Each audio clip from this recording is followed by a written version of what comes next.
പിന്നെ നിങ്ങളെ ഒറ്റപ്പെടുത്തിയതും ഒക്കെ ഞങ്ങൾ ചെയ്ത അബദ്ധങ്ങളാണ് എന്ന് പറഞ്ഞാൽ ബാപ്പാനോട് ചെയ്ത ആ ഒരു തെറ്റ് പൊറുക്കാൻ വേണ്ടി നിങ്ങൾ ഞങ്ങൾക്ക് വേണ്ടി അള്ളാഹിനോടൊന്ന് ദ്വാരക്കണം. യാക്കൂബ് നബി അലൈഹി സ്വലാം പറഞ്ഞു, സഅസ്തഗ്ഫിറു ലക്കും റബ്ബി, ഞാൻ നിങ്ങൾക്ക് വേണ്ടി അള്ളാഹുവിനോട് പിന്നീട് ഞാൻ പൊറുക്കലിനെ തേടും. ഈ വാക്ക് വിശദീകരിച്ച് ഖുർആൻ പണ്ഡിതന്മാർ പറഞ്ഞു, അത്താഴത്തിന്റെ സമയത്തേക്കാണ് ആ പിന്നീട് എന്ന് പറഞ്ഞത് പിന്തിച്ചത്. അപ്പൊ ദ്വാരുന്നില്ല.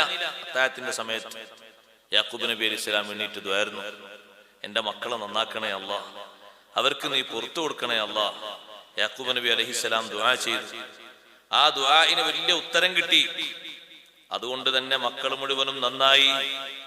അത്താഴത്തിന്റെ നേരത്ത് യാക്കൂബ് നബി അലൈഹിസ്സലാം എണീറ്റ് അള്ളാഹുവിനോട് ദുആ ചെയ്തു, പടച്ചോനെ, എന്റെ കുട്ടികൾക്ക് അവർക്ക് അബദ്ധം സംഭവിച്ചു, അവർ എന്നോട് ഒരുപാട് പൊരുത്തക്കേടുകൾ ചെയ്തു, ആ പൊരുത്തക്കേട് കാരണം നിന്നോടും അവർ പൊരുത്തക്കേട് ചെയ്തു.